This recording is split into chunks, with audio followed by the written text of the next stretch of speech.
The ancient art of war Jiu-Jitsu's battlefield origins. Jiu-Jitsu, meaning gentle art in Japanese, has a history steeped in combat and survival. Born on the ancient battlefields of Japan, it emerged from necessity. Samurai warriors, clad in heavy armor, needed a way to defeat opponents when traditional weapons failed. Jiu-Jitsu was the answer. This warrior art relied on leverage and technique over brute strength. It focused on grappling, throws, joint locks and chokeholds, exploiting an enemy's vulnerabilities to gain the upper hand. Jiu-Jitsu emphasized taking an opponent down, controlling them on the ground, and ultimately, neutralizing the threat.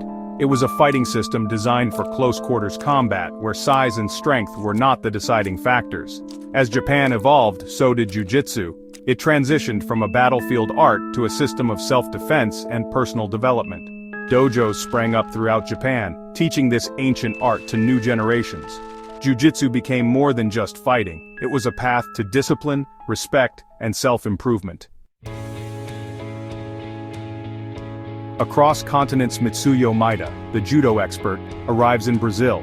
At the dawn of the 20th century, a Japanese judo expert named Mitsuyo Maeda embarked on a journey that would forever change the landscape of martial arts.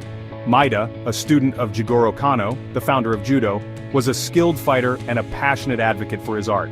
He traveled the world, engaging in challenge matches and spreading the influence of judo. In 1914, Maeda set foot in Brazil, a country brimming with immigrants and opportunity.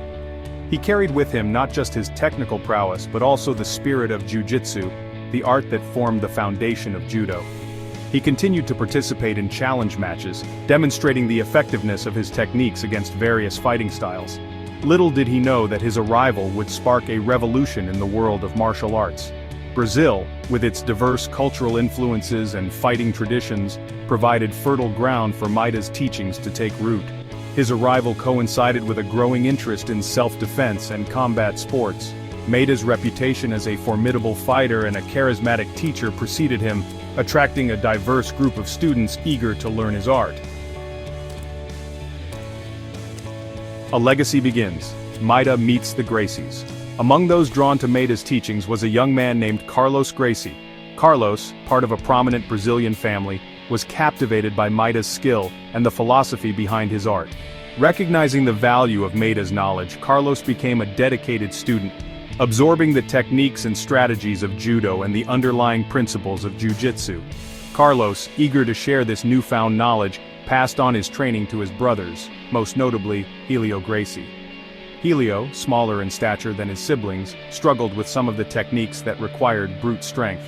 This limitation, however, proved to be a blessing in disguise. Helio, driven by necessity, began to adapt and refine the techniques, emphasizing leverage and technique over physical power. The Gracie brothers, under the guidance of Maeda, embraced the art of jiu-jitsu and made it their own. They opened their first academy in Rio de Janeiro in the 1920s, welcoming students from all walks of life. The Gracie Academy became a melting pot of techniques and ideas as the brothers experimented and innovated, developing their own unique style of fighting. Section 4. A New Era, the Birth of Brazilian Jiu-Jitsu.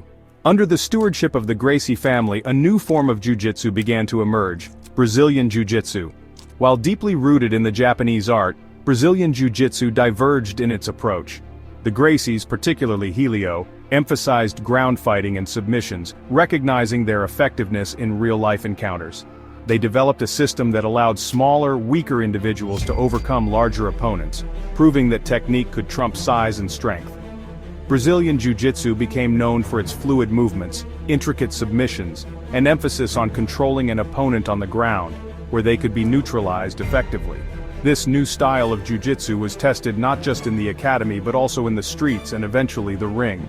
The Gracies engaged in challenge matches, much like Maeda before them, proving the efficacy of their art against other martial arts and fighting styles. These matches helped solidify Brazilian jiu-jitsu's reputation as a highly effective fighting system. Section 5. The gentle art leverage, ground fighting, and the power of submissions. At its core, Brazilian Jiu-Jitsu is about efficiency and control. It's about overcoming an opponent by using technique and strategy, not brute force. It's a system designed to give the practitioner an advantage, regardless of size or strength disparities. This philosophy is evident in the core principles of Brazilian Jiu-Jitsu: leverage, ground fighting, and submissions. Leverage is the cornerstone of Brazilian Jiu-Jitsu. It's about using your body weight and positioning to create mechanical advantages, allowing you to overcome stronger opponents. By applying force at the right angles and using your whole body, you can manipulate joints, break grips, and escape from even the most precarious positions. Ground fighting is another defining characteristic of Brazilian Jiu-Jitsu. While striking arts prioritize staying on their feet, Brazilian Jiu-Jitsu emphasizes taking the fight to the ground, where leverage and technique become even more critical. On the ground, you can control an opponent's movement, limit their options, and set up submissions. Submissions are the ultimate goal in Brazilian Jiu-Jitsu. These are techniques that use joint locks and chokeholds to force an opponent to submit, ending the fight. From arm bars to triangles to rear naked chokes, Brazilian Jiu-Jitsu boasts a vast arsenal of submissions, each requiring precision, timing, and a deep understanding of body mechanics.